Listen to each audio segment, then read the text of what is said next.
Bonjour à tous et merci d'écouter le podcast Trading Masters. Je suis Xavier et je vais vous parler de stratégie d'investissement et de modèles de trading en me basant sur l'expérience des meilleurs traders de tous les temps.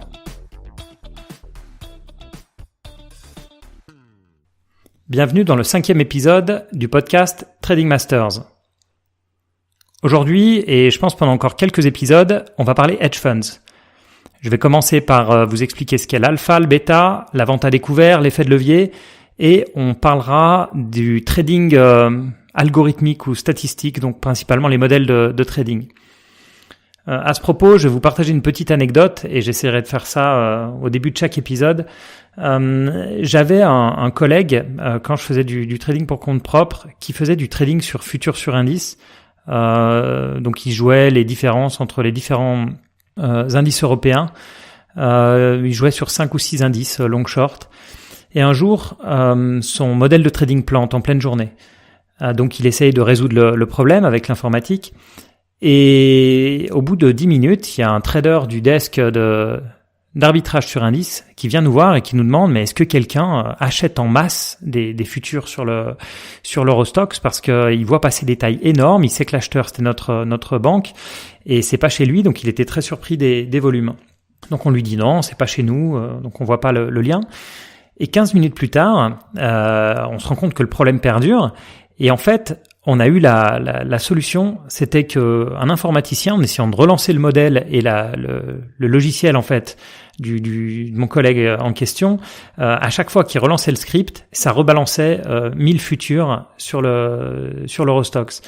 Ça a beau être un indice très très liquide, quelques milliers de futurs de plus à revendre en 5 minutes, il a fallu faire en sorte que ça s'ébruite pas trop et qu'on puisse retourner la position à temps. Voilà les petits inconvénients, on va dire, déjà de la dépendance à l'IT sur un desk de trading, et puis voilà la petite dépendance aux machines sur le trading algorithmique.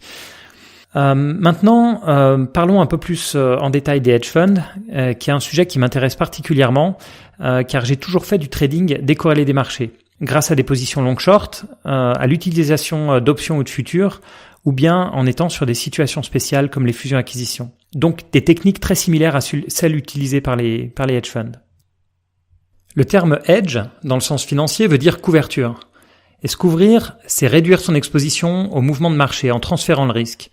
Bien que personne ne soit d'accord pour expliquer ce qu'est un hedge fund, pour moi, les critères qui font la différence, ce sont d'abord des fonds qui veulent générer un absolute return, c'est-à-dire une performance décorrélée des marchés. On gagne que les marchés montent ou baissent. Ils utilisent donc des positions long-short ou d'autres techniques pour se couvrir des risques de marché. J'expliquerai plus tard le fonctionnement du short selling, c'est-à-dire la vente à découvert. Deuxième point, ils utilisent l'effet de levier. Justement car étant à la base moins risqués, moins dépendants des marchés, ils génèrent moins de performance et ont besoin de ce levier pour avoir une performance plus importante. C'est à cause de ça qu'on ne peut pas généraliser en disant que les hedge funds sont plus ou moins risqués que des investissements classiques. À la base, ils sont moins risqués, car décorrélés des marchés, mais comme ils utilisent l'effet de levier, ça peut se retourner contre eux, et certains dans le passé ont pris des risques énormes. Troisième point, le modèle de rémunération des gérants, qui n'est pas basé sur un pourcentage des actifs sous gestion, mais aussi sur un pourcentage des performances du fonds. C'est typiquement 1 ou 2% de management fees et 20% de performance fees. Donc si le gérant fait gagner 10% au fonds, il va donner 8% aux investisseurs et garder 2% pour lui. Ce qui n'est pas le cas des fonds traditionnels ou des ETF. Et enfin, ils ont une approche très éloignée du buy and hold traditionnel, avec un trading beaucoup plus actif. Ils sont aussi très peu réglementés. C'est pour ça qu'ils sont réservés aux qualified investors, avec une fortune investissable d'au moins 5 millions de dollars. Contrairement aux fonds traditionnels, ils peuvent aussi investir dans une large panoplie d'instruments financiers et ne se limitent pas aux actions et aux obligations. Les managers de hedge funds parlent toujours d'alpha. Leur but, c'est de générer de l'alpha, parce que l'alpha, c'est ce qui les rend spéciales, etc. Mais qu'est-ce que c'est que ce truc? Parce que beaucoup en parlent sans expliquer ce que c'est. C'est un terme qui vient de la théorie du portefeuille de Markowitz. Cette théorie explique comment un investissement génère de la performance. Selon cette théorie, il y a 4 facteurs. Le taux sans risque, la prime qui se rajoute à ce taux sans risque, puis enfin le bêta et l'alpha. Le bêta, c'est la sensibilité de l'instrument financier aux variations du marché. Concrètement et pour simplifier, une action qui a un bêta de 1,5 va amplifier les mouvements du marché de 50%. Donc si le marché monte de 10%, l'action va monter de 15%, et pareil à la baisse. L'alpha est la performance qui est amenée en plus, ou en moins, de la performance du marché. C'est en fait la vraie valeur amenée par le gérant. Donc si un hedge fund se couvre contre le risque de marché, sa performance sera de l'alpha pur. Si le gérant d'un fonds d'action européenne fait 12% de rendement quand son indice de référence, ce qu'on appelle son benchmark, fait 10%, il a un alpha de 2%. Admettons que ce même gérant se couvre, en vendant des futurs par exemple, pour éliminer le risque de marché, sa performance ne sera plus que de 2%, mais que le marché monte ou que le marché baisse. Et maintenant, s'il utilise un levier de 5, alors il aura une performance de 10% annuelle, décorrélée des marchés. C'est une approche simplifiée, mais ça aide à comprendre l'alpha et le bêta. En théorie, et si les marchés étaient efficients, l'alpha serait autant positif que négatif, et un trader ne pourrait pas battre le marché sur le long terme. On a déjà parlé dans le premier épisode de gestion active et de gestion passive. La gestion passive, via des ETF par exemple, aura une performance uniquement liée au bêta, c'est-à-dire à l'exposition au risque de marché. Les atouts de ce type de gestion sont la simplicité, la transparence et les coûts de transaction très bas. Mais pourquoi ça ne satisfait pas une partie des investisseurs ? Justement à cause du fameux risque de marché, qui pousse les investisseurs qui ont suffisamment d'argent à investir dans les hedge funds. Mais alors, comment font ces fameux fonds pour éliminer le bêta, et donc le risque de marché, et ensuite générer de l'alpha ? Et c'est là où on va reparler du short selling, c'est-à-dire la vente à découvert. Pourquoi on dit à découvert ? C'est parce qu'on vend quelque chose qu'on n'a pas. Je vais prendre un exemple un peu aberrant, mais qui aide bien à comprendre avec l'immobilier. Imaginons que vous pensiez que l'immobilier va baisser. Comment faire pour gagner de l'argent à la baisse ? Vous pourriez emprunter l'appartement d'un ami, par exemple, pendant 1 an. Bien sûr, pendant cette durée, vous lui payez un loyer. Vous mettez une annonce et vous vendez le bien pour 1 million d'euros. 1 an plus tard, vous avez eu raison et le prix de l'immobilier a baissé de 20%. Et là, il faudrait racheter exactement le même appartement. C'est ça le problème avec l'immobilier, c'est que c'est pas un bien fongible, comme on dit en finance. C'est-à-dire qu'on peut pas remplacer un appartement par un autre. Vous n'allez pas dire à votre ami, au fait, je te rends ton appart, mais c'est pas vraiment le même, c'est toujours un 2e étage, mais dans la rue d'en face, et puis il est un petit peu plus petit, etc. Mais bon, imaginons que vous arrivez à racheter exactement le même appartement, 20% moins cher, à 800 000 euros. Vous rendez l'appartement à votre ami, et vous auriez gagné 200 000 euros grâce à la baisse du marché immobilier, moins les loyers payés pendant 1 an. Ça peut paraître bizarre, mais c'est exactement le même principe avec les actions. On emprunte des titres, généralement à des investisseurs long terme, comme des fonds de pension, des assurances. Eux, ils savent qu'ils vont toujours garder certains titres en portefeuille, et vont pas les vendre, donc ils peuvent les prêter.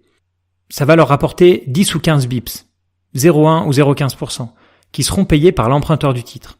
Ensuite, le trader peut vendre les titres, et quelques jours ou semaines plus tard, les racheter et les rendre au prêteur. Pourquoi est-ce que la vente à découvert est vue comme risquée ? Pour 2 raisons principales.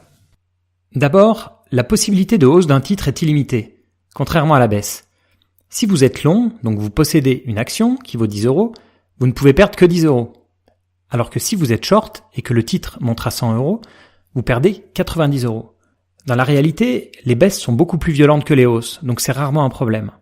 Sur les actions, le plus gros risque à la hausse, c'est un risque d'OPA. Vous allez perdre 20, 30, allez, maximum 40% du jour au lendemain. L'autre risque, c'est ce qu'on appelle le short squeeze. C'est quand les traders short sont obligés de racheter leurs positions tous en même temps. Typiquement, quand les prêteurs d'actions reprennent leurs titres. L'exemple le plus frappant est arrivé sur Volkswagen en 2008. À l'époque, de nombreux hedge funds sont baissiers sur le secteur automobile et ont des positions short. Porsche annonce alors une position d'achat massive sur des calls, donc des options d'achat, sur l'action Volkswagen, et représentant 74% des titres négociables. Une des régions allemandes possède 20% de l'entreprise, et n'a pas en tête de les revendre, et en définitive, il ne reste que plus que 6% des actions négociables sur le marché. Cette énorme capitalisation est alors réduite à l'état de small cap, en termes de flottant. Cela engendre des variations de cours impressionnantes. Après cette nouvelle, les hedge funds se précipitent pour couvrir leur position short, en rachetant sur le marché les actions vendues à découvert. Le cours explose et atteint des prix délirants. Le titre prend 500% en 1 jour et devient pendant une journée la plus grosse capitalisation de la planète. Pour revenir à notre sujet, la vente à découvert d'actions ou de futurs reste le moyen le plus simple d'éliminer le risque de marché et d'avoir des performances quelles que soient les tendances des indices. C'est un des principaux moyens de créer de l'alpha.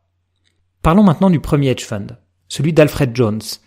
En 1949, Jones a créé avec 4 amis une société de gestion pour $100 000 de capital, lui-même ayant amené $40 000. Il a structuré sa société comme un limited partnership plutôt qu'un mutual fund, ce qui lui permet de ne pas être régulé par les autorités de marché, la SEC, tant qu'il avait moins de 100 investisseurs dans le fonds. Comme la plupart des hedge funds d'aujourd'hui, et contrairement aux ETF et fonds de placement, Jones gardait pour lui 20% des profits générés. Il ajustait aussi de manière dynamique l'exposition de son portefeuille, étant parfois plus long que short, d'autres fois neutre ou plutôt short. Ces 3 facteurs, donc une faible réglementation, prendre une part des profits et utiliser la vente à découvert, sont à la base des hedge funds actuels. Ils sont conscients que prédire les mouvements du marché est très difficile, mais qu'il est plus facile de prédire qu'une entreprise, par exemple Renault, est plus performante qu'une autre, par exemple Peugeot. En achetant Renault et shortant Peugeot, ils annulent l'effet de marché et ne gardent que les différences entre les deux compagnies. Le risque étant beaucoup plus faible pour un trade long short de 1 million d'euros Renault et 1 million d'euros short Peugeot que pour un trade long de 1 million de Renault, les fonds ont alors utilisé l'effet de levier. Un levier typique est de 2 pour 1 ou 3 pour 1, mais sur certaines stratégies, ça peut monter à bien plus. Pour revenir à la notion de risque, si vous possédez 1 million de capital, qu'est-ce qui est le plus risqué ? Investir 1 million d'euros dans Renault ou investir 3 millions d'euros dans Renault couvert par 3 millions de positions short dans Peugeot. Comme on l'a vu au début, c'est pas une question à laquelle il est facile de répondre. En tout cas, ce petit exemple montre clairement la différence entre la gestion classique et la gestion alternative. Aujourd'hui, plus de 12 000 hedge funds gèrent plus de 3 trillions de dollars. Ce sont maintenant devenus des instruments presque standards pour les investisseurs. En tout cas, les investisseurs institutionnels et les riches investisseurs privés. Détaillons maintenant les principales stratégies de trading. On peut commencer par tous les modèles automatiques de trading. Vous avez peut-être entendu parler de trading haute fréquence, d'arbitrage statistique, d'equity market neutral, etc. En fait, c'est difficile de classer ces stratégies quantitatives dans des boîtes, car elles ont des modèles et des horizons de trading différents. Certains détiennent des positions quelques secondes, dans ce cas-là on parle de trading haute fréquence, mais d'autres plusieurs jours voire plusieurs semaines. On peut citer 2 types de philosophies, le retour à la moyenne et le trend following, le suivi de tendance. Voyons le retour à la moyenne d'un titre.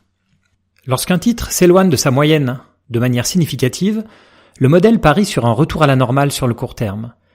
Si je devais schématiser, ce genre de modèle, basé sur de la co-intégration par exemple, va vendre les gagnants et acheter les perdants. En effet, le marché n'intègre pas les informations partout à la même vitesse. Si une entreprise, par exemple Volkswagen, annonce de mauvais résultats, il y a de grandes chances pour que les autres entreprises du secteur annoncent aussi de mauvais résultats dans le futur. Mais le marché va surtout se focaliser sur Volkswagen.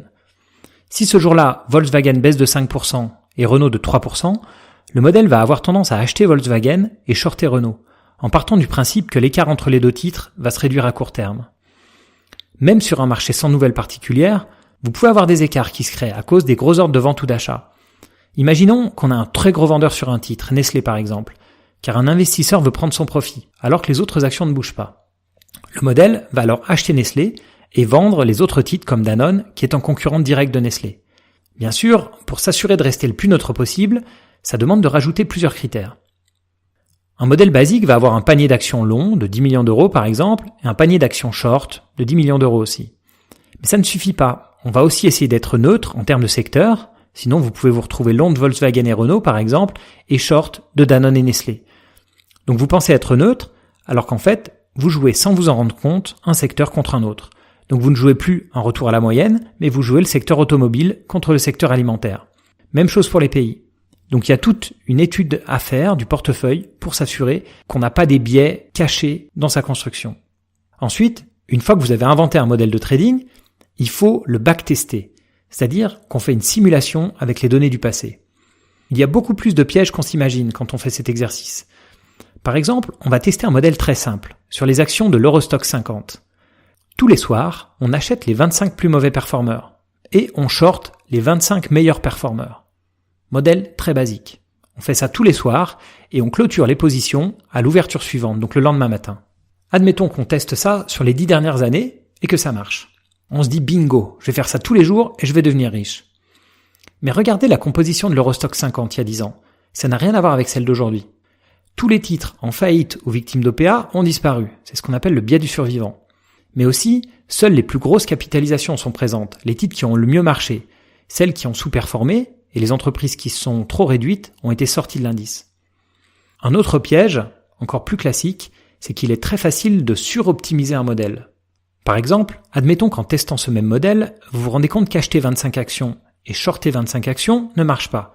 Donc vous allez tester d'autres choses. Admettons, vous testez que vous achetez les 10 qui baissent le plus et les 10 qui montent le plus sur les 50 actions qui composent l'Eurostoxx. Vous essayez encore d'autres paramètres et finalement, en essayant un peu tout, vous vous rendez compte que le meilleur chiffre, c'est 12. C'est-à-dire que sur les 10 dernières années, le paramètre idéal, c'est d'en acheter 12 et d'en vendre 12. En faisant ça, vous vous rendez pas compte que vous suroptimisez les paramètres. Ce qu'il faut faire au minimum, c'est utiliser 2 périodes. Par exemple, chercher les meilleurs paramètres sur les 5 premières années et le tester sur les 5 années suivantes. Ou alors, chercher les paramètres sur certaines actions et tester sur d'autres, en splittant votre échantillon d'actions en 2. Donc vous pouvez prendre non plus les 50 plus grosses actions européennes, mais les 100 plus grosses. Vous testez les meilleurs paramètres sur un panier de 50 et vous testez ces paramètres sur un autre panier de 50. Un point clé à propos de la suroptimisation des modèles de trading, c'est que plus un modèle est complexe et plus il a des paramètres, plus il aura tendance à être suroptimisé. Et plus vous allez être déçu le jour où vous le mettrez en live. Une autre raison pour laquelle le backtest n'est pas la solution ultime, c'est que l'impact de vos trades n'est pas pris en compte. Dans notre cas, sur un gros indice comme l'Eurostoxx 50, surtout si vous êtes un particulier, ça a peu d'importance. Mais sur les small caps, par exemple, ça pourrait tout changer. Pour être sûr de ne pas tomber dans ce cas-là, l'idéal, c'est de comparer vos trades avec les volumes faits ce jour-là, pour vous assurer que vous ne traitez qu'une part minuscule du volume. Un autre biais, je sais que ça fait beaucoup, c'est qu'avec le modèle dont je vous ai parlé, vous achetez et vendez au fixing de clôture. Mais en fait, en y réfléchissant, ces prix-là, vous ne les connaissez vraiment qu'au tout dernier moment, voire même au moment où la cotation se fait. Donc c'est presque impossible à faire. En fait, c'est très facile dans un backtest, sans faire attention, d'utiliser un prix futur qu'on n'a pas au moment de réaliser le trade. Mon but ici, c'est pas du tout de dire qu'il faut pas backtester vos stratégies. Mais le mieux, c'est de voir le backtest comme un moyen de rejeter une stratégie plutôt qu'un moyen pour valider une stratégie. Admettons que votre modèle fonctionne. Vous l'avez bien amélioré, il tourne sur un nombre d'instruments beaucoup plus grand. Maintenant, il intervient sur les 4000 valeurs européennes. Et en moyenne, vous avez un portefeuille de 400 actions longues et 400 actions short. Vous jouez maintenant sur du retour à la moyenne en intraday, vendant celles qui montent et achetant celles qui baissent tout au long de la journée. Votre modèle, on est quand même en 2018, est maintenant automatiquement plugué sur une plateforme de trading qui envoie les ordres en live. Pour avoir le capital, vous avez fait le tour de la famille et de vos amis, vous avez réussi à avoir 5 millions d'euros, bravo, vous êtes devenu un manager de hedge fund. Maintenant, un des grands problèmes de ces stratégies, surtout celles avec un horizon de temps très court, comme le trading haute fréquence, c'est le coût des transactions. Vous allez monter à plusieurs milliers de transactions par jour, ce qui implique des frais de slippage extrêmement importants, parfois plus importants que les quelques bips gagnés sur un arbitrage de quelques secondes.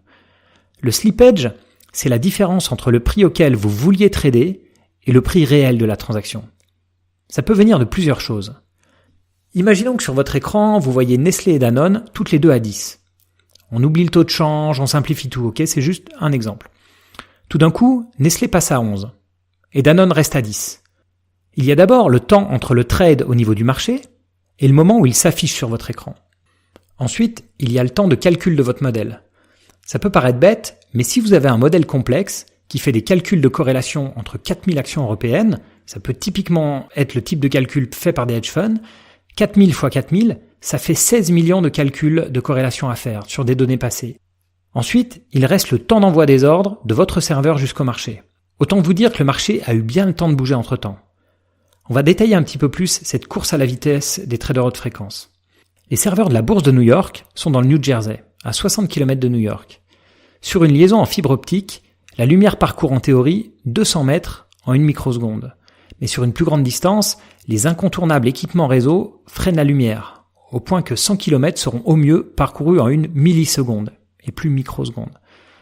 1 millième de seconde, c'est un éclair de temps imperceptible pour l'esprit humain. Mais pour un spécialiste du trading haute fréquence, c'est déjà beaucoup. Quoi de plus rapide alors que de se connecter directement aux plateformes boursières, en étant hébergé dans le même bâtiment ou sur les mêmes serveurs? C'est ce que proposent maintenant la plupart des bourses. On appelle ça la colocation. La colocation procure en moyenne un avantage de 100 à 200 millisecondes par rapport à un prestataire utilisant une liaison distante. Vous voulez parler vitesse? 1 milliseconde, c'est un battement d'aile de mouche. C'est aussi sur une télé ou un écran d'ordinateur, un seul pixel qui change de couleur. Sur les marchés, une action, elle, peut avoir 500 changements d'ordre et 150 trades pendant ce même milliseconde. Ce sont des données qui datent de 2013. Ensuite, pour reprendre mon exemple précédent, je parlais de Danone et Nestlé qui étaient toutes les deux à 10. Mais ce 10, il correspond à quoi? C'est le dernier cours traité? Ok, bon, intéressant, mais c'est trop tard. Après, il faut regarder le carnet d'ordre, où on voit tous les acheteurs et tous les vendeurs. Ce qu'on appelle le bid-ask spread. Donc l'écart entre le meilleur acheteur, le bid, et le meilleur vendeur, ask. Par exemple, si le carnet d'ordre est à 10,5, 11, les meilleurs acheteurs sont prêts à payer 10,5 et les vendeurs 11. Mais quel prix est-ce que vous utilisez dans votre modèle? Bid, ask, le mid entre les deux, le last, donc le dernier cours traité. Est-ce que vous êtes prêt à envoyer un ordre au marché pour payer 11, donc pour payer le spread et être sûr d'avoir votre achat? Ou est-ce que vous placez au contraire votre ordre au bid à 10,5, mais alors combien de temps va se passer avant qu'un vendeur vienne vous vendre à ce prix-là? Et que se passe-t-il si vous êtes acheteur sur le bid, pour la position longue, et vendeur sur le ask, pour la position short, et que le marché bouge à la hausse? Ce qui va se passer, c'est que vous allez être short de Nestlé par exemple, sans avoir pu acheter Danone. On pourrait passer des heures sur ce sujet-là, et comment faire en sorte d'avoir un panier long de 400 valeurs, short de 400 valeurs, et qui soit parfaitement hedgé, tout en étant en train de trader tout au long de la journée. Mais ce que je veux vous montrer, c'est que créer un algorithme de trading, c'est pas si simple. Un autre défi à relever, c'est l'impact du trade sur le prix. Parce que si vous achetez un gros volume, même si le bid-ask est 10,5, 11, vous devrez peut-être même payer plus que 11 pour acheter la quantité que vous voulez. Donc, plus vous gérez d'argent, plus vous aurez un impact sur le marché. C'est pour ça que ces fonds, qui profitent des inefficiences du marché, surtout ceux qui ont le plus de succès, sont souvent fermés aux nouveaux investisseurs, car ils ne peuvent pas gérer plus d'un certain montant. Les meilleurs gérants, avec des stratégies de trading algorithmique, font des bénéfices incroyables. Le meilleur hedge fund est sans doute le fonds médaillon de Renaissance Technologies, mais je vous parlerai de Rentech dans un prochain épisode. Quels sont les avantages des systèmes de trading sur les humains? Les modèles n'ont pas d'émotion, et ils vont respecter les règles à la lettre. Un stop-loss sera exécuté comme prévu, là où un trader pourra toujours trouver des excuses pour dire que cette fois c'est différent et qu'il faut garder la position. Un autre avantage, c'est qu'ils peuvent utiliser un nombre de données énorme et sont super rapides pour les interpréter et exécuter les décisions sur le marché. On va voir dans le prochain épisode des stratégies de hedge fund qui utilisent aussi des modèles statistiques, comme pour l'arbitrage de la courbe de taux, mais aussi et surtout des techniques plus axées sur l'analyse fondamentale, comme l'event-driven. Les traders event-driven interviennent dans toutes les situations spéciales, c'est-à-dire les fusions-acquisitions, les faillites, les restructurations, mais je vous expliquerai ça une prochaine fois. Merci beaucoup de m'avoir écouté, n'hésitez pas à vous abonner sur iTunes et à bientôt sur le podcast Trading Masters. Ciao!